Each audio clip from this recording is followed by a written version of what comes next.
اہل تشیع میں سے بعض حضرات کہتے ہیں کہ یہ عبداللہ ابن سبا یہ تو افسانوی شخصیت، اس کی حقیقت کوئی تھی ہی نہیں، حالانکہ ان کی اپنی کتاب میں رجال کشی کے اندر اس کا ذکر موجود ہے، اور یہ بھی موجود ہے کہ حضرت علی رضی اللہ تعالیٰ عنہ نے اپنے عہد خلافت میں اسے زندہ جلوایا ہے۔ اس کی وجہ کیا تھی؟ یہ آیا مدینے کے اندر اسلام کا لبادہ اوڑھ کر اس نے چند عقیدوں کی اشاعت شروع کی۔ سب سے پہلے حضرت علی تو خدا ہے، گاڈ انکارنیٹ، اوتار کا تصور، جیسے ہندوؤں میں ہے رام چندر جی خدا کا اوتار، اور عیسائیت میں بھی پہلے گاڈ انکارنیٹ کا تصور تھا کہ حضرت مسیح خدا کا اوتار ہے، انکارنیشن آف گاڈ۔ تو اس نے کہا کہ حضرت علی تو خدا کا اوتار ہے، خدا ہے۔ نمبر 2 اس نے کہا کہ ہر نبی کا ایک وصی ہوتا ہے جس کے حق میں وہ وصیت کرتا ہے، تو حضور صلی اللہ علیہ وسلم کے وصی حضرت علی ہے، لہذا خلیفہ تو اول روز سے حضرت علی ہے، حضرت ابو بکر، حضرت عمر، حضرت عثمان، یہ تو غاصب ہے، اور حضرت عثمان کی خلافت تھی اس وقت وہ خاص طور پر۔ پھر اس نے جو قبائلی عصبیت تھی اسے بھڑکایا۔ پرانی جو عصبیت چل رہی تھی قریش کے اندر، وہ 2 گھرانے ایک دوسرے کے بدلے مقابل تھے۔ دیکھیے ایک ہوتا ہے قبیلہ، ایک ہوتا ہے گھرانہ۔ ہمارے پنجاب میں ایک قبیلہ ہے وٹو قبیلہ، اس کے گھرانے بہت سے، مانے کے، لالے کے، سجے کے، شامت کے، یعنی کوئی لالا تھا ان میں سے بڑا، ان کے بیٹے ہو گئے لالے کے، ان کی اولاد، خاندان یہ کہلاتے ہیں۔ قبیلہ ہے یہ وٹو قبیلہ۔ تو قبیلہ تھا قریش، اس میں گھرانے بہت تھے، بنو ہاشم، بنو امیہ، بنو تیم، بنو عدی، یہ بہت سے گھرانے تھے۔ تو چوٹی کے 2 گھرانے جو تھے وہ بنو ہاشم اور بنو امیہ، ان کے درمیان چپقلش تھی، مقابلہ، مسابقت، اور یہ مسابقت فی الخیر بھی ہوتی تھی۔ اگر انہوں نے غریبوں کو کھانے کھلائے ہیں تو ہم ان سے بڑھ کر کھلائیں گے، اگر وہ حاجیوں کی خدمت کرتے ہیں تو ہم ان سے بڑھ کر کریں گے۔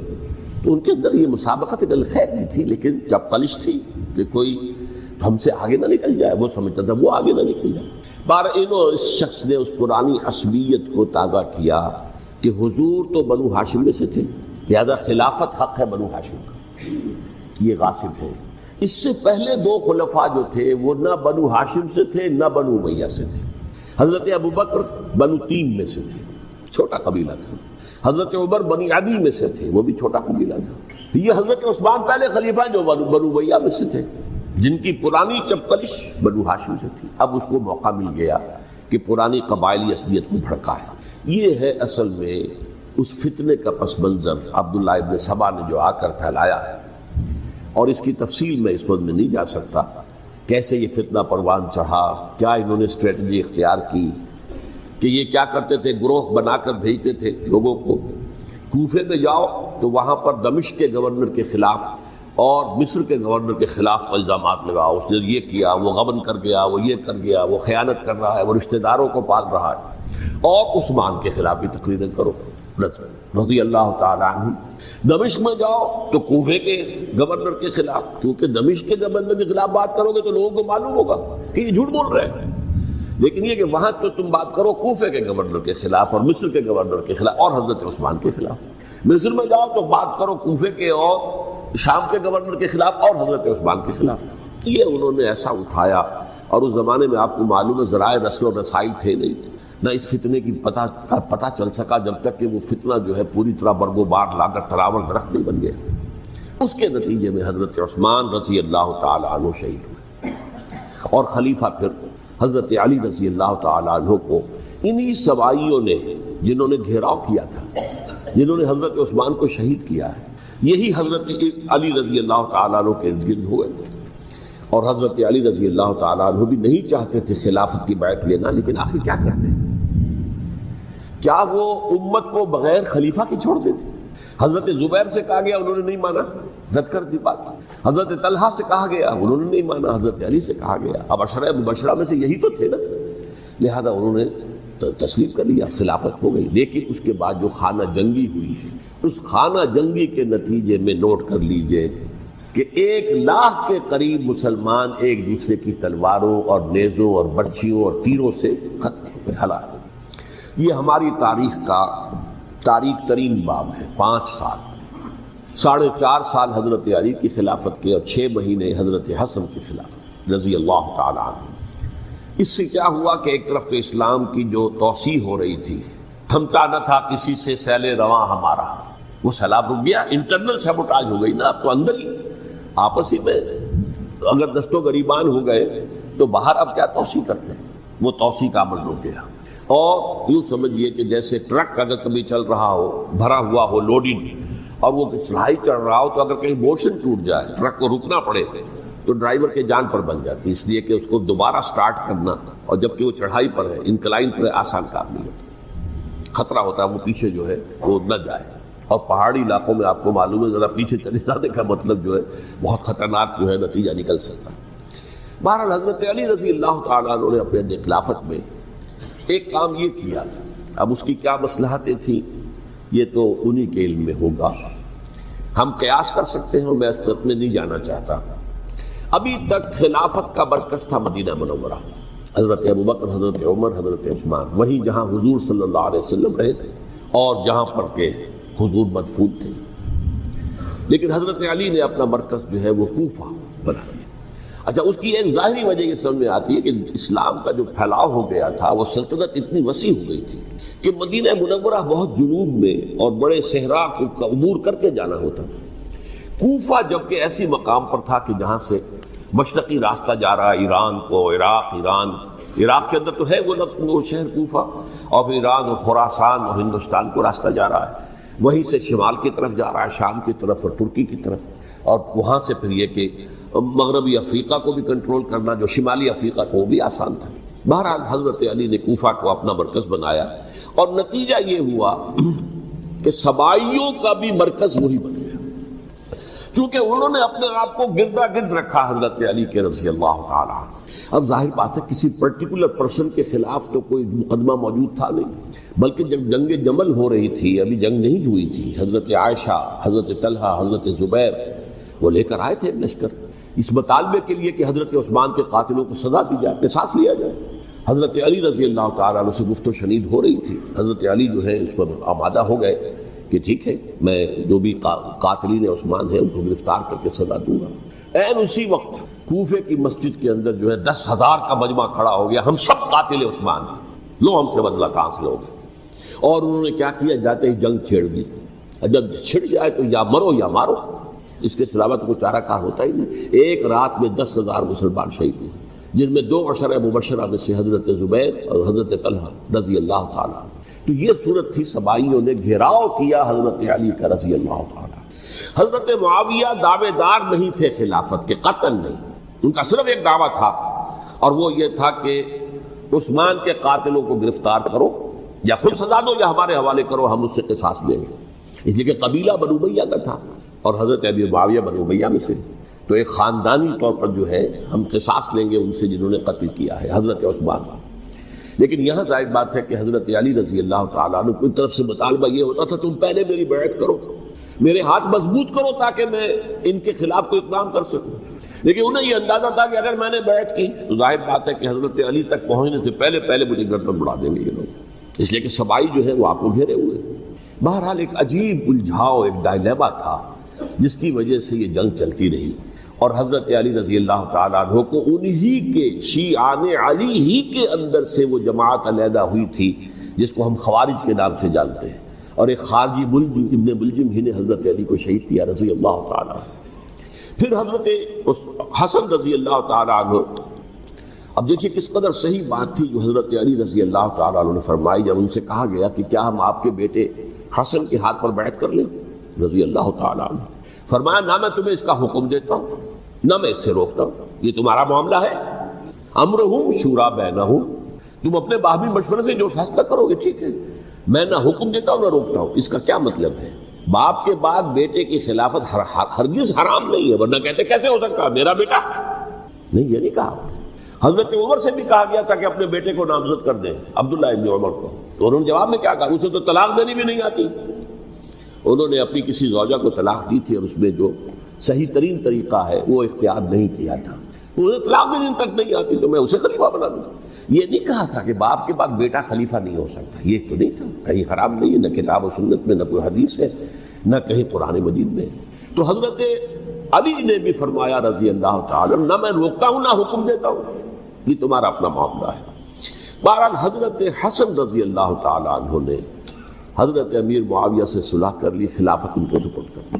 دیکھیے میں حضرت ابوبکر، حضرت عمر، حضرت عثمان، حضرت علی کے ساتھ حضرت حسن کے دور خلافت کو بھی خلافت راشدہ میں سے سمجھتا ہوں، اور تبھی 30 سال پورے ہوتے ہیں اس حدیث کے مطابق کہ حضور نے فرمایا خلافت 30 برس رہے گی پھر ملوکیت آ جائے گی۔ تو حضرت حسن کا بہت بڑا کارنامہ یہ ہے کہ اس خانہ جنگی کا دروازہ بند کر دیا، اور یہ پیشن گوئی تھی حضور کی صلی اللہ علیہ وسلم حضرت حسن کو، جب بچے تھے حضور کے انتقال سے پہلے، میرا یہ بیٹا مسلمانوں کے 2 گروہوں میں صلح کرائے گا، یہ حضور کی پیشن گوئی تھی، اور وہ پیشن گوئی حضرت حسن کے علم میں بھی ہوگی یقیناً۔ بہرحال انہوں نے صلح کی حضرت امیر معاویہ کے ساتھ رضی اللہ تعالی عنہ، خلافت ان کے حوالے کر دی، اور کچھ شرائط تھیں طے ہو گئی، اللہ خیر صلی اللہ۔ حضور کی تو یہ پیشن گوئی جو ہے صحیح ثابت ہوئی کہ میرا یہ بیٹا مسلمانوں کے 2 بڑے گروہوں کے درمیان صلح کرا دے، اور سبائیوں نے انہیں تانے دیے، یا عار المومنین، اے مومنوں کے لیے موجب عار، موجب شرم،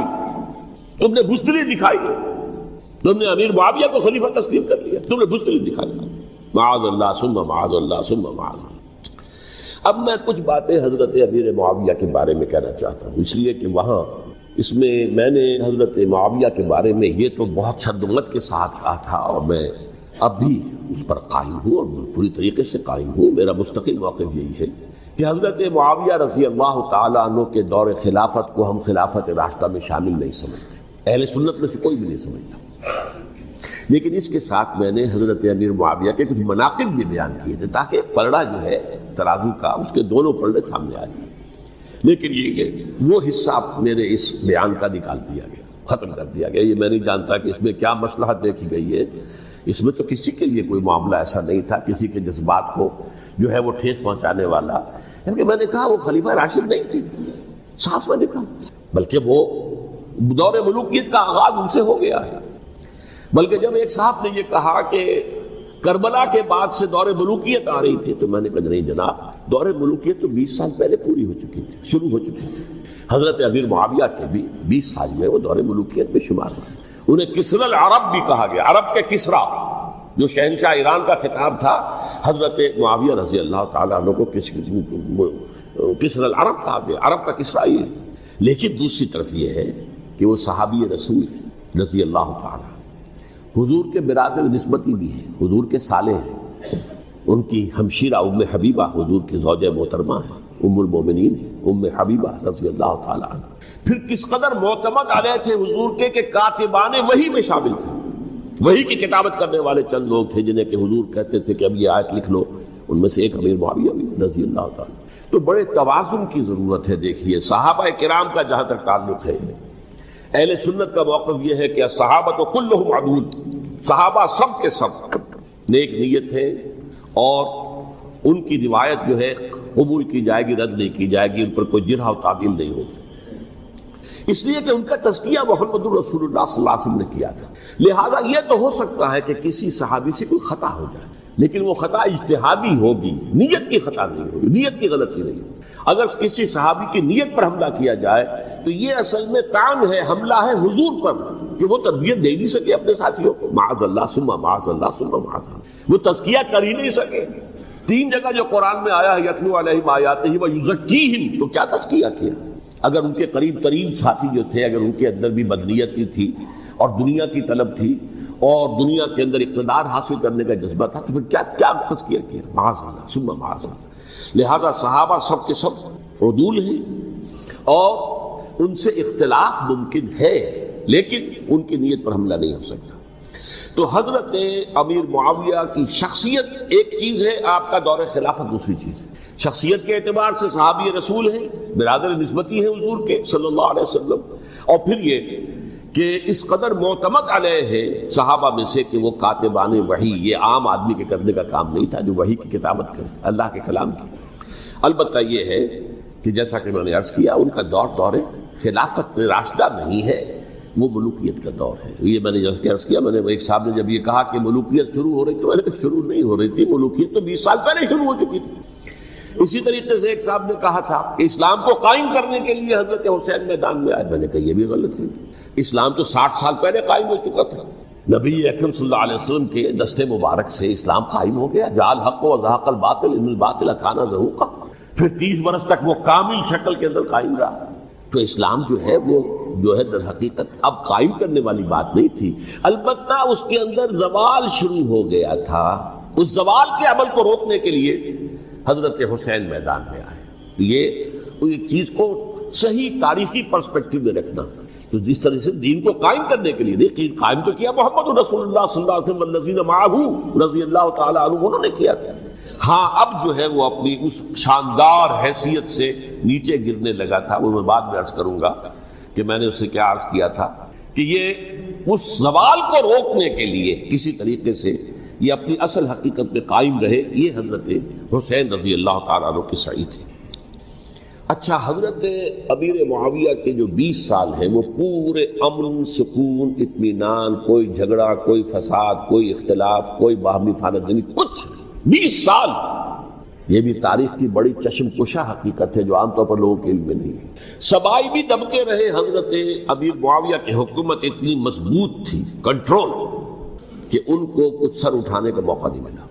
موجود تھے، دبکے رہے، جیسے کہ میں نے کہا ریولیوشن کے آخری مرحلے پر آ کر جو مخالفین ہیں وہ دب جاتے ہیں کہ پھر دیکھیں گے موقع ملے گا تو پھر لیں گے ان سے حساب کتاب۔ 20 سال رہے ہیں پورے امن کے۔ 10 سال کے بعد یعنی درمیان میں ہے حضرت امیر معاویہ کا عہد خلافت۔ ایک صحابی جو کہ بزرگ صحابہ میں سے ہے، مغیرہ بن شعبہ رضی اللہ تعالی عنہ، وہ آتے ہیں اور وہ کہتے ہیں کہ دیکھیے امیر المومنین، کتنی بڑی خانہ جنگی رہی تھی مسلمانوں کی آپس میں، اور اب بھی اگر آپ کسی کو نامزد کیے بغیر چھوڑ گئے امت کو تو پھر خانہ جنگی ہو جائے۔ 1 لاکھ اس وقت جو ہے وہ ہلاک ہوئے تھے، نہ معلوم اب کتنے ہلاک۔ لہذا آپ اپنی زندگی ہی میں نامزد کر دیجئے کسی کو خلیفہ، ولی عہد بنا دیں۔ حضرت امیر معاویہ نے ابتداءً جو ہے انکار کیا نہیں، لیکن ان کے دلائل ایسے تھے وزنی، اور میں سمجھتا ہوں کہ وہ بات صحیح تھی جو مغیرہ ابن شعبہ نے کہی، اس لیے کہ اب صحابہ کرام میں سے جو کبار صحابہ تھے وہ تو سب دنیا سے رخصت ہو چکے تھے۔ اب تو یا صغار صحابہ رہ گئے تھے جو حضور کے زمانے میں بچے تھے، حضرت حسن، حضرت حسین، عبداللہ ابن زبیر، یہ بچے تھے نا، یا تو وہ تھے، اور یا بالکل نو مسلم تھے، اور نو مسلموں میں بڑی تعداد وہ تھی جو ایرانیوں کی تھی، شامیوں کی تھی، ادھر کی تھی، ادھر کی تھی، تو ان کو تو ظاہر بات ہے کہ تربیت نبوی سے کیا خلافت راشدہ سے بھی اکثر و بیشتر کو کوئی حصہ ملا ہی نہیں۔ تو اس صورت میں اب وہ اعلیٰ ترین معیار پر حکومت کے نظام کو قائم کرنا ممکن نہیں ہے۔ کوئی قبائلی عصبیت جب تک حکومت کی پشت پر نہیں ہوگی، حکومت مستحکم نہیں ہوگی۔ یہ گویا کہ ایک جس کو کہتے ہیں کہ حقیقت بینی، واقعیت پسندی، ایک آئیڈیلزم ہے اور ایک ریئلزم ہے کہ آپ فیکٹس آن دی گراؤنڈ کو غور کریں، سوچیں اس کے اوپر اور پھر کوئی فیصلہ کریں۔ اس اعتبار سے پھر حضرت امیر معاویہ نے بات مان لی اور بیعت لے لی لوگوں سے حضرت یزید کے لیے کہ یہ خلیفہ ہوں گے میرے بعد، اس کو ولی عہدی کہتے ہیں۔ اچھا، اس وقت 5 افراد ایسے تھے کہ جنہوں نے اس سے اختلاف کیا، یہ بات بہت اہم ہے۔ میرا کتاب کیا ہے، سانحہ کربلا، اس کے کچھ نسخے آج یہاں ہوں گے، آپ لوگ پڑھیے اسے غور سے اور پھیلائیے تاکہ حقیقت سامنے آئے۔ 5 افراد کون تھے جو ہونے چاہیے؟ ابو بکر فوت ہو گئے، ان کے بیٹے عبد الرحمن ابن ابی بکر۔ عمر فوت ہو گئے، ان کے بیٹے عبداللہ ابن عمر۔ عباس فوت ہو گئے، ان کے بیٹے عبداللہ ابن عباس۔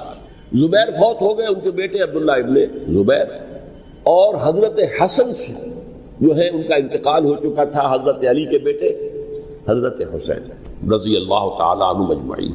حضرت حسن کے بارے میں ایک فریق کا کہنا یہ ہے کہ انہیں زہر دے کر ہلاک کیا گیا، اہل تشیع کا قول یہ ہے، جبکہ اہل سنت کہتے ہیں کہ نہیں، وہ اپنی جو بھی طبی موت تھی اس سے ان کی وفات۔ لیکن میں اس میں نہیں جانا چاہتا، اس لیے کہ یہ مائکرو ہسٹری جو ہے نا، وہ تو ایک ایک واقعے کے لیے ادھر کی روایات کیا، ادھر کی کیا ہیں، ان کے پاس کیا دلائل، ان کے پاس یہ تو کسی ریسرچ اسکالر کا موضوع ہے، میرا موضوع نہیں ہے۔ لیکن بہرحال یہ 5 حضرات تھے جنہوں نے ولی عہدی کی بیعت نہیں کی، لیکن حضرت معاویہ اتنے حلیم الطبع انسان تھے، انہوں نے جبر نہیں کیا، کوئی تشدد نہیں کیا۔ ٹھیک ہے، ولی عہدی کی بیعت نہیں کر رہے، کوئی بات نہیں، میری بیعت تو کی ہوئی ہے نا، ابھی تو میں زندہ ہوں، بات ختم ہو گئی، میری بیعت کو تو نہیں توڑا انہوں نے، فسخ بیعت نہیں کی۔ اس اعتبار سے انہوں نے نہ کوئی تشدد کیا، نہ جبر کیا، نہ کوئی مواخذہ کیا۔ لیکن جب امیر معاویہ کا انتقال ہو گیا، اب ولی عہدی کی بجائے وہ اب خلافت کی بیعت ہوئی، سب لوگوں نے بیعت کر لی۔ ان 5 میں سے ایک فوت ہو چکے تھے، حضرت عبد الرحمن ابن ابی بکر فوت ہو چکے رضی اللہ تعالی۔ 4 تھے، ان 4 میں ایک اختلاف ہوا۔ 2 کی رائے یہ تھی، عبداللہ ابن عمر، عبداللہ ابن عباس، کہ اگرچہ یہ کام غلط ہوا ہے، اسلام کی روح کے منافی ہوا ہے، یہ بادشاہت کی بنیاد پڑ رہی ہے، لیکن یہ بات ایسی نہیں ہے کہ اس کی بنا پر ہم خانہ جنگی شروع کروا دیں، امت کے اندر خون خرابہ کروائیں، فساد کروائیں۔ لہذا انہوں نے بیعت کر لی۔ اب کوئی اگر یہ کہے معاذ اللہ کہ وہ بک گئے تھے یزید کے ہاتھ میں، معاذ اللہ ثم معاذ اللہ، وہی بات آپ اختلاف کر سکتے ہیں کہ انہیں نہیں کرنی چاہیے تھی، یہ کوئی رائے رکھے، مجھے اختلاف نہیں، لیکن ان کی نیت پر حملہ کریں گے تو حملہ محمد رسول اللہ پر ہوگا صلی اللہ علیہ وسلم۔ عبداللہ ابن عمر کون ہیں؟ کتنی حدیثیں ان سے جو ہے وہ منقول ہیں۔ عبداللہ ابن عباس کون ہیں؟ جنہیں حضور نے جو ہے ان کے لیے دعا کی تھی، اے اللہ فقہہ فی الدین وعلمہ التاویل، اے اللہ اس نوجوان کو دین کا فہم عطا کر اور قرآن کی تعویل اور تفسیر کا علم عطا کر۔ حبر الامہ کہلاتے ہیں۔ وہ کہیں پیسوں اور ٹکوں کے عوض بک جانے والے نہیں تھے، انہوں نے امت کی مصلحت دیکھی، نیت جو ہے اس پر حملہ نہ کیجیے۔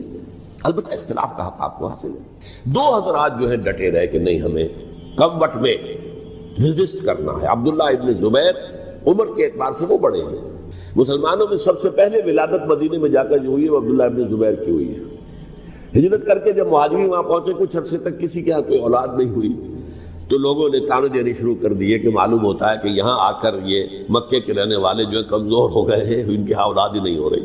پھر عبداللہ ابن زبیر کی ولادت ہوئی ہے، یہ حضرت ابو بکر کے نواسے ہیں، حضور کی زوجہ محترمہ حضرت عائشہ کی بہن حضرت دیکھیے ابھی نام نکل گیا ہے جی، حضرت اسماء رضی اللہ تعالی عنہا عنہما، یہ ان کے صاحبزادے ہیں، حضرت زبیر کے بیٹے۔ ان کا فیصلہ ہوا کہ ہمیں رجسٹ کرنا ہے کم وقت میں، ایٹ اینی کاسٹ۔ حضرت حسین ابن علی رضی اللہ تعالی عنہما کا بھی فیصلہ ہوا کہ ہمیں رجسٹ کرنا ہے کم وقت میں۔ البتہ ان میں بھی ایک اختلاف ہو گیا، یعنی یہ دو تو جڑے رہے، ان دو میں اختلاف ہو گیا۔ عبداللہ ابن زبیر کا کہنا یہ تھا کہ ہمیں حجاز میں رہنا چاہیے، یہ سرزمین ہے جس میں نبوت کی برکات سب سے زیادہ ہے، یہاں ہم مضبوط قلعے کے اندر ہیں، ہمیں یہاں سے جو ہے رجسٹ کرنا چاہیے اور ختم کرنا چاہیے اس نظام کے اندر جو خرابی آ گئی ہے۔ حضرت حسین رضی اللہ تعالیٰ عنہ کے پاس خطوط کا تانتا بنا ہوا تھا، کوفے سے لوگ خط لکھ رہے تھے، آئیے آئیے آئیے، ہم آپ کے ہاتھ پر بیعت کریں گے، ہم آپ کے ہاتھ پر بیعت کریں گے، ہم آپ کے ہاتھ پر بیعت کریں گے۔ یہی وہ کوفہ جو حضرت علی کا دارالخلافہ رہا تھا اور جو پھر سبائیت کا گڑھ بن گیا تھا۔ چنانچہ حضرت حسین نے حضرت مسلم بن عقیل کو بھیجا وہاں پر کہ میرے نمائندے کی حیثیت سے جا کر وہاں پر بیعت لو۔ 10-12 ہزار افراد نے بیعت کر لی، لیکن اس کے بعد یزید کی طرف سے گورنر بنا کے بھیجا گیا ابن زیاد کو۔ ابن زیاد نے آ کر جو تشدد کیا اور سختی کی تو سب کے سب بیعت توڑ کر اور سب منحرف ہو گئے۔ مخلصین تو وہ تھے نہیں، الکوفی لایوفی، کوفی جو ہے وہ تو کوئی وعدہ وفا کرنے والا ہوتا ہی نہیں، بیعت توڑ دی۔ فمن نقص فانما ينقص على نفسه، بیعت کے بعد بیعت توڑ دینا بہت بڑا گناہ ہے، توڑ دیا۔ ادھر اطلاع مل گئی حضرت حسین کو، چل چکے تھے، وہ راستے میں تھے کہ وہاں تو مسلم بن عقیل شہید ہو گئے اور سب لوگوں نے بیعت توڑ دی۔ اب واپس جانا چاہتے تھے، لیکن مسلم بن عقیل کے بیٹے جو ہے اڑ گئے۔ یہ عرب کی اپنی ایک جو ہے پرانی ان کی حمیت اور ان کا قبائلی نظام کہ اب ہم اپنے والد کے خون کا قصاص لیے بغیر نہیں جائیں گے۔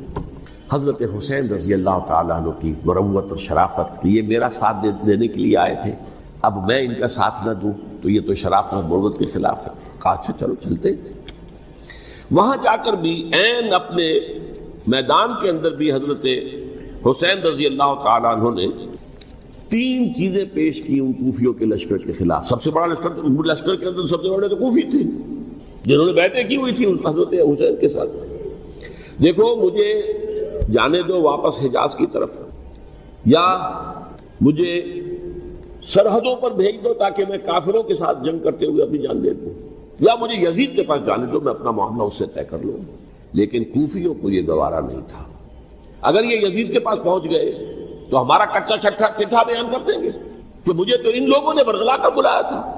اس لیے کہ دیکھیے حضرت امیر معاویہ کے 20 سالوں کے دوران میں بتا چکا ہوں، ان کی حکومت اتنی مستحکم تھی کہ اس کے خلاف کوئی فتنہ اٹھانا ممکن نہیں تھا۔ اب چونکہ چینج اوور ہوا تھا، اور چینج اوور میں آپ کو معلوم ہوتا ہے کہ ایک جس کو کہتے ہیں every thing is in the melting پاٹ، ابھی تو یہ درمیان کے اندر معاملہ ہے، تو انہیں موقع ملا، سر اٹھایا حضرت حسین رضی اللہ تعالیٰ عنہ کو، جو خطوط لکھے جس کے کہ تھیلے کے تھیلے اور بوریوں کی بوریاں بھری ہوئی حضرت حسین کے ساتھ تھی، وہ کہا کہ آئیے ہم آپ سے بیعت کریں گے۔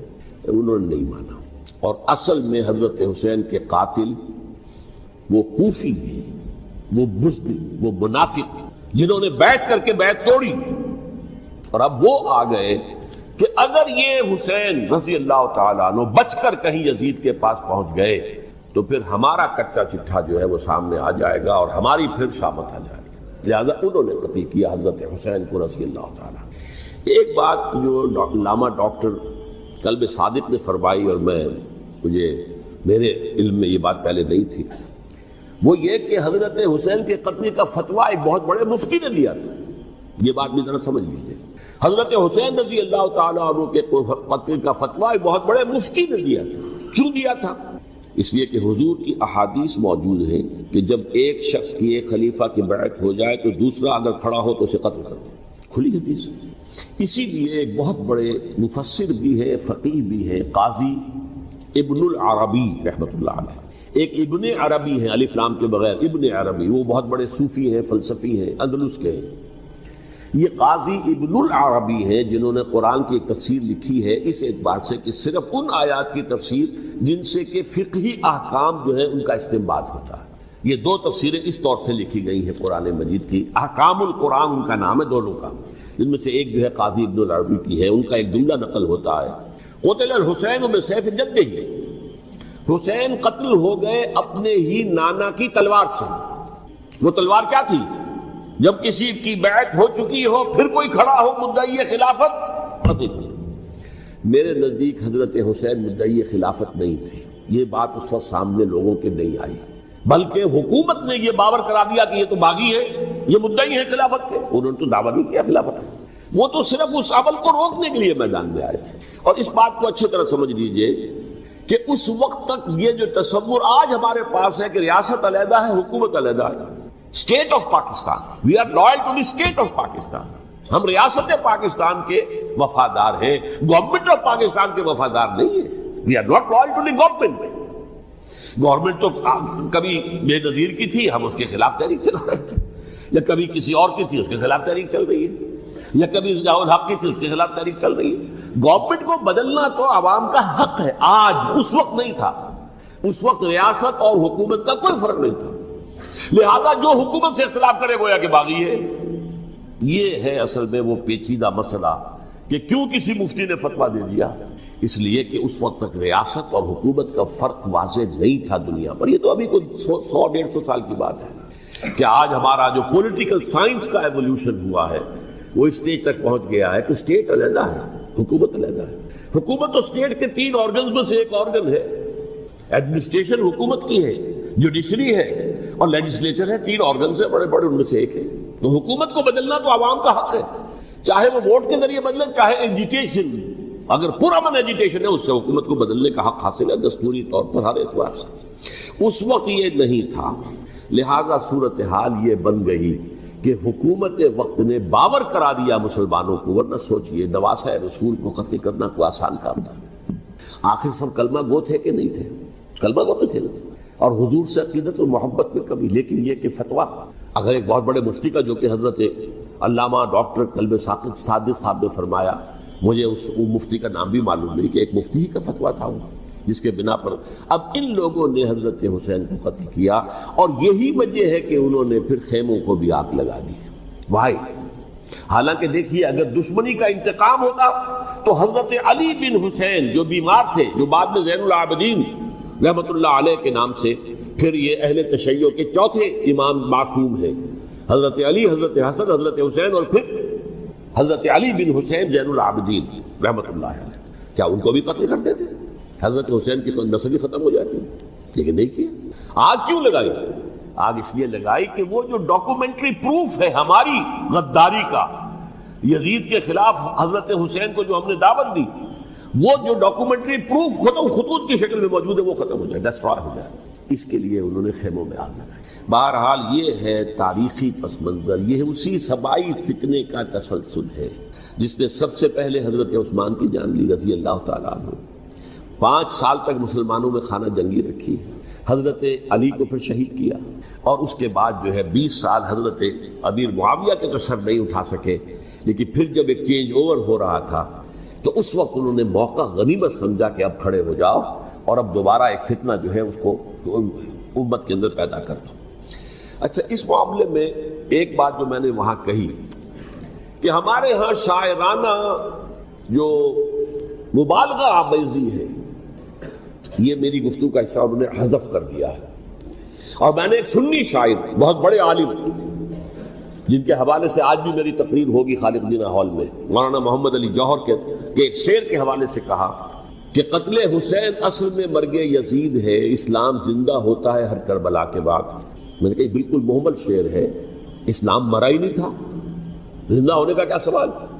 اور اگر کسی درجے میں مزمحل یا زخمی ہوا تھا تو وہ تو رہا، کربلا کے بعد بھی رہا، یزید کی حکومت بھی رہی، بنو امیہ کی حکومت بھی چلی، کوئی تبدیلی تو نہیں آئی۔ یہ کیا کہہ رہے ہیں؟ اسلام زندہ ہوتا ہے کربلا کے بعد؟ میں نے کہا اسلام مرا نہیں تھا۔ جیسے میں نے یہ کہا کہ ملوکیت جو ہے وہ اب شروع نہیں ہوئی، ملوکیت تو 20 برس پہلے شروع ہو چکی تھی حضرت امیر معاویہ کے، لیکن ظاہر بات ہے کہ حضرت حسن نے، حضرت حسین نے اس کو قبول کیا، اور حضرت حسین نے تو پھر 10 سال تک ولی عہدی جو تھی چاہے بیعت نہیں کی لیکن اس کے خلاف میدان میں آ کر چیلنج تو نہیں کیا۔ اس اعتبار سے یہ معاملہ جو ہے اسلام زندہ ہوتا ہے کربلا کے بعد، یہ بے تکی بات ہے۔ ہاں، حضرت شاہ اسماعیل شہید رحمۃ اللہ علیہ کی اگر میں تشبیہ کو، تمثیل کو سامنے رکھوں تو اسلام کی عمارت 6 منزلہ ہے، 6ٹھی منزل ٹاپ کی وہ گر گئی، 5 منزلیں انٹیکٹ تھی، اسلام مرا نہیں تھا۔ عدالت میں شریعت کے مطابق فیصلے ہو رہے تھے، قاضی تھے، مفتی تھے، شریعت نافذ تھی، اسلام کہاں مرا تھا؟ جبکہ خود کہہ رہے ہیں علامہ کلب صادق کے ایک مفتی کے فتوے سے ہی حضرت حسین کو قتل کیا گیا۔ اب وہ مفتی کی رائے، اس کی مدنیتی ہو، جو بھی ہو، وہ جانے، اللہ جانے، لیکن عام مسلمان کیا کریں؟ اس پہلو سے اسلام مرا نہیں تھا۔ ہاں، ایک منزل گر گئی تھی، وہ گری رہی، 1000 برس تک گری رہی، یہاں تک کہ آ کر مغربی امپیریلزم نے اس کے گرایا، ملوکیت کا معاملہ ختم کیا، اور وہ جبریل ملوکیت دوسری آ گئی، ورنہ وہی بادشاہی چلی ہے۔ بلکہ دور بنو امیہ میں وہ بادشاہی پوری طرح اس نے بالوں پر نہیں نکالے تھے، اصل باروں پر تو اس نے نکالے ہیں دور بنو عباس میں آ کر۔ اور پھر سلاطین جو ہے ترک، جو ترک خلفاء ہے، ان کا بھی بادشاہت تھی، اور کیا تھا، وہ خلافت تو نہیں تھی۔ تو یہ تو اسلام میں جو بھی نقص واقع ہو گیا تھا، کبھی واقع ہو گئی تھی، وہ جو کی تو برقرار رہی، اس کو بھی تسلیم کیا۔ میں اللہ کا شکر ادا کر کے کہتا ہوں کہ دونوں حضرات، دونوں شیعہ دانشور اور بڑی اعلیٰ سطح کے جو شیعہ عالم تھے، انہوں نے اس بات کو تسلیم کیا اور میری اس بات کو چیلنج نہیں کیا۔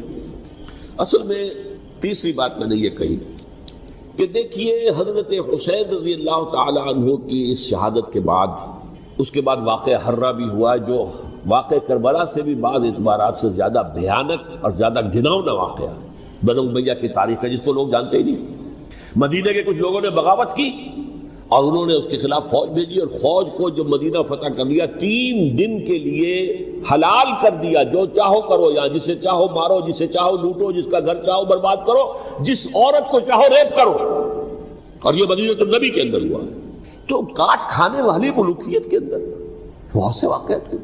عبداللہ ابن زبیر کھڑے ہوئے، انہوں نے حکومت قائم کی تھی، لیکن یہ کہ وہ تو 6 سال کے لیے کامیاب بھی رہے، ایک حکومت قائم کی، بنو امیہ کے ہاتھ پر بیٹھ نہیں کی، بالآخر ان کی حکومت بھی ختم ہو گئی۔ پھر حضرت زید کھڑے ہوئے، انہوں نے بغاوت کی، وہ بھی ناکام رہ گئے۔ پھر بنو عباس میں کھڑے ہوئے حضرت نفس زکیہ، حضرت حسن رضی اللہ تعالیٰ عنہ کے اولاد میں سے، وہ بھی ناکام ہو گئے، شہید ہو گئے۔ پھر یہ سمجھ لیا گیا کہ اب یہ جہاں تک 6ٹھی منزل ہے وہ تو دوبارہ تعمیر نہیں ہو سکتی، یہ تو جس کی لاٹھی اس کی بھینس، جس کے پاس طاقت ہوگی اس کی حکومت ہوگی، جس کا قبیلہ زیادہ قوی ہوگا، جس قبیلے میں زیادہ عصبیت ہوگی، مضبوط ہوگا، متحد ہوگا، طاقتور ہوگا، اسی کی حکومت ہوگی۔ البتہ اس کے نیچے لوگوں کے اخلاق کی اصلاح کرو۔ صوفیاء کرام نے وہ کام اپنے ذمے لیا، اور بالکل وہی کام ہے کہ جو ائمہ اہل بیت کرتے رہے۔ حضرت حسن کی اولاد میں، پھر حضرت علی بن حسین رضی اللہ تعالی، حضرت حسین کی اولاد میں، پھر امام محمد باقر، امام محمد جعفر صادق، اور اس کے بعد بھی 5 اور، کسی نے بغاوت نہیں کی۔ جیسے علماء کرام کام کر رہے تھے اور جیسے صوفیاء کرام کام کر رہے تھے، ایسے ہی وہ مسلمانوں کی علمی تربیت، روحانی تربیت اور تزکیہ کر رہے تھے، کسی نے حکومت کو چیلنج نہیں کیا۔ نوٹ کر لیجیے اس بات کو۔ حضرت علی نے بھی چیلنج نہیں کیا تھا، حضرت حسن نے چیلنج نہیں کیا، خود صلح کر لی۔ تو ائمہ اہل بیت جو 12 یہ گنتے ہیں، جن میں سے آخری جو ہے حضرت مہدی کو تو ابھی ظاہر ہونا ہے، ان کے عقیدے کے مطابق وہ روح پوش ہیں، وہ ظاہر ہوں گے، لیکن 11 حضرات کے بارے میں یہ کہ حضرت حسین کے سوا کسی نے بھی چیلنج نہیں کیا موت کے نظام کو، اور حضرت حسین نے بھی اس مغالطے پر کیا کہ کوفی ساتھ دیں گے، اور یہ موقع ہے کہ یہ جو چھٹی منزل اسلام کی گر گئی ہے اسے دوبارہ تعمیر کر دیا جائے۔ انہوں نے خلافت کا دعویٰ نہیں کیا تھا، یہ انہیں عوام کو مغالطے میں مبتلا کیا گیا کہ یہ خلافت کا مدعی ہو کر سامنے آیا۔ جیسا کہ میں نے آپ سے کہا تھا، امیر معاویہ نے حضرت علی کے عہد خلافت میں کبھی خلافت کا دعویٰ نہیں کیا، مدعی خلافت نہیں تھے، وہ تو یہ کہتے تھے کہ قاتلان حسین جو ہے، قاتلان عثمان کو سزا دو، قصاص دو، بس۔ اسی طرح حضرت حسین نے بھی، اب دیکھیے اس ضمن میں اس میں کوئی شک نہیں ہے، حضرت حسین رضی اللہ تعالی عنہ کی جو شہادت ہوئی ہے، ان کے ساتھیوں کی، اعزاء و اقارب کی، تاریخ انسانی میں یہ عزم، ہمت، شجاعت، مثابرت، صبر، استقلال، استقامت، اس کی بہت روشن مثال ہے، بہت روشن مثال ہے، بہت روشن مثال ہے۔ لیکن اس سے تاریخ کی رفتار پر کوئی اثر نہیں پڑا، وہ جو ملوکیت آ گئی تھی وہ اور گہری سے گہری ہوتی چلی گئی۔ واقعہ کربلا کے بعد تو واقعہ ہررا ہوا میں نے گنوا دیا، اس سے زیادہ تو میرے خیال میں کہ اور ہمارے لیے لائق شرم جو ہے کوئی واقعہ ہے ہی نہیں اس پہلو سے۔ لیکن حضرت حسین کا ایک، اب ان کو یہ کہ میں، مطلب یہ کہ اگر میں ان کے ہاتھ پر بیعت کر لیتا ہوں جو کہ اس وقت سامنے موجود تھے، کہ یزید کی بیعت تمہارے ہاتھ پر کرتا ہوں، تو گویا کہ اپنے آپ کو سرنڈر کر دیتے۔ وہی خطرہ جو امیر معاویہ کو تھا کہ مجھے وہ تو پہنچنے بھی نہیں دیں گے علی تک رضی اللہ تعالیٰ عنہ، اور مجھے پہلے ہی شہید کر دیں گے، یہی خطرہ حسین کو تھا رضی اللہ تعالیٰ عنہ کہ مجھے یزید تک پہنچنے نہیں دیں گے، پہلے قتل کر دیں گے۔ اور ویسے بھی یہ ایک شرافت، مروت اور حمیت اور غیرت اور عزت نفس کا تقاضا بھی تھا کہ بھائی معاملہ ہے یزید کا، میرا مجھے وہاں جانے دو، اللہ اللہ خیر کرنا، یو کین اسکورٹ می، میرے دائیں بائیں چلو تاکہ میں کہیں اور بھاگ نہ جاؤں تمہارے خیال میں، مجھے وہاں پہنچا دو، میں وہاں پہ جا کے اس سے معاملہ کر لوں۔ لیکن انہوں نے قتل کیا، اصل قاتلان کوفی، وہی سبائی۔ البتہ یہ ہے کہ اس واقعے کی جو یادگار ہے اس میں کوئی شک نہیں ہے کہ اس نے مسلمانوں میں سے ایک گروہ کے دل میں قربانی اور شہادت کا جذبہ بہت پیدا کیا، اس میں کوئی شک نہیں۔ اور جس طریقے سے کہ عاشورہ محرم میں یاد منائی جاتی ہے، جس طریقے سے اس نے اہل تشیع کے اندر قربانی کا جذبہ بے انتہا پیدا کر دیا، اگرچہ وہ جذبہ بروئے کار نہیں آتا، اس لیے کہ ان کے ہاں یہ عقیدہ ہے، یہ طے ہے کہ جب تک حضرت مہدی ظاہر نہیں ہوں گے ہم کسی کے خلاف بغاوت نہیں کریں گے۔ یہ پوری تاریخ میں ان کا معاملہ رہا، تمام جو ہے ائمہ اہل بیت کا معاملہ رہا، جب تک مہدی نہیں آتے keep sitting and keep waiting, wait and see, that's all. یہ تو خمینی صاحب نے کیا ہے، آیت اللہ خمینی صاحب نے، کہ انہوں نے یہ ایران کے شیعوں کو باور کرایا کہ بھائی جب آئیں گے حضرت مہدی آ جائیں گے، لیکن ہم اب ہاتھ پر ہاتھ رکھ کر بیٹھے رہیں، باطل کو چیلنج بھی نہ کریں، ہمیں کچھ تو کرنا چاہیے، وہ ہاتھ پاؤں ہلانے چاہیے، اور کچھ نہیں تو مہدی کا راستہ جو ہے صاف کرنا چاہیے، تمہید کرنی چاہیے، ان کے راستہ ہموار کیا جائے۔ تو یہ ان کی بڑی عظمت ہے آیت اللہ خمینی صاحب کی کہ اہل تشیع ایران کے جو ہے انہوں نے یہ بات منوا دی کہ ہم بالکل انرٹ نہیں بیٹھے رہیں گے، بلکہ اب انہیں نائب امام قرار دے کر اور ولایت فقیہ کے فلسفے کے حوالے سے، یہ دو چیزیں ان کی جو ہیں بنیادی فلسفے کی ہیں، وہ اس وقت میرا موضوع نہیں ہے، انہوں نے عوام کو ایسا کھڑا کیا ہے کہ 20,000 سے لے کر 30,000 کے درمیان انسانوں نے جانیں دی، عورتوں کے جلوس نکلے، شیرخوار بچہ گود میں ہے عورت کے، اور گولی کھا رہی ہے اور مر رہی ہے، گر رہی ہے۔ آپ سوچئے زندگی کتنی عزیز ہوتی ہے، اور شیرخوار بچے کے لیے ماں کی جو زندگی ہے، اس ماں کو اپنی زندگی کتنی عزیز تر ہوگی کہ اپنے لیے نہیں تو اس بچے کے لیے مجھے جینا ہے، لیکن نہیں، گولیاں کھائی، گری۔ یہ جذبہ انہی میں ہے۔ واقعہ یہ ہے کہ اہل سنت کے اندر یہ جذبہ نہ ہونے کے برابر ہے، یہ میں واشگاف الفاظ میں کہہ رہا ہوں۔ پورے عالم اسلام میں صرف شیعہ ایران ایسا نکلا ہے کہ جس نے بادشاہت کا خاتمہ کیا، باقی سعودی عرب میں بادشاہت بیٹھی ہوئی ہے، ڈٹ کر بیٹھی ہوئی ہے، اربوں ڈالر کا ایک ایک محل بنتا ہے ان بادشاہوں کا، اور سنی سن کوئی حرکت نہیں۔ وہ تو اب جو حرکت ہو رہی ہے وہ اینٹی امریکن حرکت ہے جو ہو رہی ہے، وہ در حقیقت وہ مسئلہ بالکل دوسرا ہے جو اس وقت ہو رہا ہے، لیکن یہ کہ عالم اسلام میں کوئی تحریک ایسے نہیں اٹھی۔ یہ اہل تشیع میں ہے جو بالکل استثنائی بات ہے کہ انہوں نے جو ہے ایک ایسا بادشاہ جس کو کہا جاتا تھا کہ اس کا جو اسلحہ خانہ ہے وہ ایشیا میں سب سے بڑا اسلحہ خانہ ہے، جو 2500 سالہ پرانی جو ایک عظمت تھی ایران کی، اس کو دوبارہ تازہ اور زندہ کرنا چاہتا تھا، 2500 سالہ برسی اس نے منائی تھی، اس کے لیے ایک شہر آباد کیا تھا کہ خسرو یا سائرس یا ذوالقرنین قرآن مجید کی اصطلاح میں اس کی یادگار بنائی تھی۔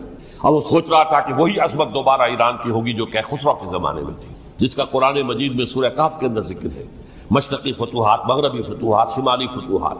تو وہ بادشاہ ہے اس کو بھاگنا پڑا ہوا قربانی کی وجہ سے۔ تو یہ جو ہے واقعہ کربلا نے، اس میں کوئی شک نہیں ہے کہ ایک ایسی مشعل روشن کی ہے جس کو کہ ہر شخص کو دیکھنا چاہیے۔ یہ بھی انسان، جیسے کہ اقبال نے ایک شعر کہا تھا غالب کے لیے، فکر انسان پر تیری ہستی سے یہ روشن ہوا ہے، پرے مرغ تخیل کی رسائی طاق ہو جا۔ تو فکر انسان پر حضرت حسین کی قربانی سے یہ واضح ہوا ہے کہ انسان کس حد تک جا سکتا ہے قربانی دینے کے لیے اپنے کسی مقصد کے لیے۔ مقصد ان کا جو تھا، میں نے اسی لیے آیت پڑھی تھی، معاذ اللہ ثم معاذ اللہ۔ میں ایک آخری بات جو کہہ رہا ہوں وہ نوٹ کر لیجئے، ایک خاص انتہائی نقطۂ نظر کے عام کیے جانے کی وجہ سے سنیوں میں بھی ایک انتہائی رد عمل پیدا ہوا ہے، ایکسٹریم رائٹسٹ سنی۔ اگر ایک طرف سے حملہ کیا گیا ہے حضرت عثمان کی نیت پر، ان کو خیانت کا الزام لگایا گیا، ان پر اقربا پروری کا الزام لگایا گیا، حضرت ابو موسیٰ اشعری پر خیانت اور غداری کا الزام لگایا گیا، یہ ساری چیزیں اگر صحابہ کرام کے اوپر ہوئی ہیں، امیر معاویہ پر، امیر اور عمرو بن العاص پر، تو جواب میں کچھ لوگ کھڑے ہو گئے۔ حضرت علی وہ اقتدار کے طالب تھے، معاذ اللہ ثم معاذ اللہ ثم معاذ اللہ، یہ اہل سنت کا موقف نہیں ہے۔ حضرت حسین اقتدار کے طالب تھے، ہرگز نہیں، ہرگز نہیں، ہرگز نہیں۔ وہی اصول جو میں نے بتایا تھا سب کے لیے لاگو رہے گا، وہ امیر معاویہ کے لیے ہے تو حضرت علی کے لیے بھی، حضرت حسین کے لیے بھی ہے۔ یہ نیک نیت ہے، آپ ان کی کسی رائے سے اختلاف کر سکتے ہیں لیکن ان کی نیت پر حملہ نہیں کریں گے۔ نیت پر حملہ کریں گے آپ کا ایمان بالرسالت جو ہے وہ بدل ہو جاتا ہے۔ یہ رسول کے ساتھ بھی، رسول نے ان کا تزکیہ کیا، یتلو علیہم آیاتہ ویزکیہم، اس کا سارا عمل محمد کا کیا ہوا صلی اللہ علیہ وسلم۔ تو صحابی کے معاملے میں یہ ہمارے ہاں ان کو اہل سنت جو ہیں، جو معتدل مزاج کے، اکثریت ان کی، یہ تو چند لوگ ہیں، ذرا قلم چلا لیتے ہیں تو ان کی بہت سی کچھ چھوٹی چھوٹی کتابیں بھی شائع ہو گئی ہیں بہت، لیکن انہیں اہل سنت نے قرار دیا ناسبی یا خارجی۔ جیسے خوارج نے کہا تھا حضرت علی بھی کافر ہے اور حضرت ابی معاویہ بھی کافر ہیں، حضرت عمرو بن العاص بھی کافر ہے، معاذ اللہ ثم معاذ اللہ۔ ایسے ہی کچھ لوگ حضرت حسین پر بھی الزام لگاتے ہیں کہ اقتدار کی ہوس اور طلب کے اندر انہوں نے یہ سارا سفر کیا تھا، اور بس یہ ہے کہ وہ جو بازی تھی وہ ہار گئے۔ اللہ اللہ صلی اللہ، اس سے آگے کیا ہے معاملہ؟ نہیں، معاذ اللہ ثم معاذ اللہ۔ اسی لیے میں نے آیت آج جو پڑھی تھی ایک اور جو بہت بظاہر آپ کو معلوم ہوئی ہوگی، غیر متعلق ہے میرے آج کے عنوان سے، تلک الدار الآخرۃ نجعلھا للذین لا یریدون علوا فی الارض ولا فسادا۔ یہ سورہ قصص کے آخری آیات میں سے، دیکھو یہ آخرت کا گھر جو ہے وہ ہم خاص کر دیں گے ان لوگوں کے لیے جو اس زمین میں اپنے اقتدار کے طالب نہیں ہوتے۔ زمین میں اقتدار کے طالب ہوگے فساد ہو جائے گا، تم بھی طالب میں بھی طالب، جھگڑا ہوگا، لڑائی ہوگی، دنگا ہوگا، فساد ہوگا۔ تلک الدار الآخرۃ نجعلھا للذین لا یریدون علوا فی الارض ولا فسادا۔ جو لوگ زمین میں اپنے اقتدار کے طالب اور اس کے نتیجے میں فساد پیدا کرنے والے نہیں ہیں، ان کے لیے ہم نے آخرت کا گھر خاص کیا ہے۔ والعاقبۃ للمتقین، اور عاقبت جو ہے، انجام کار، آخرت جو ہے وہ تو متقیوں کے لیے ہے۔ اسی میں آئیں گے سب صحابہ کرام، خواہ وہ حضرت علی ہے رضی اللہ تعالیٰ عنہ، اور خواہ وہ حضرت امیر معاویہ ہیں، حضرت عثمان ہیں رضی اللہ تعالیٰ عنہما، خواہ حضرت حسن ہے، حضرت حسین ہے رضی اللہ تعالیٰ عنہما، خواہ عبداللہ ابن زبیر ہے، خواہ عبداللہ ابن عباس ہے، خواہ عبداللہ ابن عمر ہے رضی اللہ تعالیٰ عنہم اجمعین۔ اس اصول کو سامنے رکھ کر اختلاف آپ کر سکتے ہیں کسی سے بھی، لیکن کسی کی نیت پر حملہ کریں گے تو اصل میں آپ کا ایمان بالرسالت مجروح ہو جائے گا۔ علی کو نبی اکرم صلی اللہ علیہ وسلم نے اپنا نائب بنا کر چھوڑا تھا جب غزوہ تبوک میں جا رہے تھے مدینے میں۔ حضرت علی نے کہا بھی کہ مجھے آپ عورتوں کے ساتھ بٹھا کے جا رہے ہیں۔ فرمایا تمہارا مقام میرے ساتھ وہی ہے جو موسیٰ کے ساتھ ہارون کا تھا۔ ہارون کو چھوڑ کر گئے تھے نا یہودیوں کے پاس جب گئے تھے تورات لینے کے لیے، تو تمہارا وہی مقام ہے میرے ساتھ۔ تو یہ حضرت علی ہے رضی اللہ، ان کے بارے میں میرا، ان کی کیا عظمت میری نگاہ میں۔ تو یہ 3 کتابچے ہیں، مجھے نہیں معلوم تیسرا یہاں ہے یا نہیں ہے، بہرحال آپ لوگوں کو ریکمینڈ کر رہا ہوں کہ ان کا مطالعہ کریں۔ اب یہ کہ آخری بات یہ ہے کہ اصل ہمارے کرنے کا کام کیا ہے۔ دیکھیے کیوں نہیں کیا کسی نے بھی خروج کا معاملہ، وہ میں واضح کر چکا ہوں، بغاوت نہیں کی۔ کیوں؟ ایک تو ریاست اور حکومت میں فرق نہیں تھا، ذرا کھڑا ہو اور وہ باغی قرار پائیں گے، واجب القتل ہو جائیں گے، فتوے کی زد میں آ جائیں گے۔ یہ معاملہ تھا۔ اور دوسرے یہ کہ عمارت پوری گری نہیں تھی، ایک منزل گری تھی۔ آج ہم کہاں کھڑے ہیں؟ پوری عمارت گری ہوئی ہے، نہ شرعی عدالتیں ہیں، نہ شرعی فیصلے ہیں، نہ احکام الہی نافذ ہیں، نہ حدود اور قصاص کے معاملات، کچھ بھی نہیں۔ ہمارا فرض کیا ہے؟ حضرت حسین کی مدح کرتے رہیے، تعریف کرتے رہیے، صحابہ کرام کی مدح کرتے رہیے، مدح صحابہ، اس کے لیے مجلسیں قائم ہو رہی۔ بھائی کر کیا رہے ہو؟ تھے تو آبا وہ تمہارے ہی، مگر تم کیا ہو؟ ہاتھ پر ہاتھ دھرے منتظر فردا ہو۔ تلک امت قد خلت لہا ما کسبت ولکم ما کسبتم۔ وہ تو ایک امت تھی جو چلی گئی، اللہ کے ہاں پہنچ گئے۔ جو کچھ انہوں نے کمایا وہ ان کے لیے، تمہارے لیے نہیں ہے۔ تمہارے لیے وہ ہوگا جو تم کماؤ۔ ہمارے لیے راستہ اب یہی ہے کہ خلافت راشدہ کے مکمل نظام کو اثر نو قائم کرنے کے لیے منہج انقلاب نبوی کو اختیار کریں۔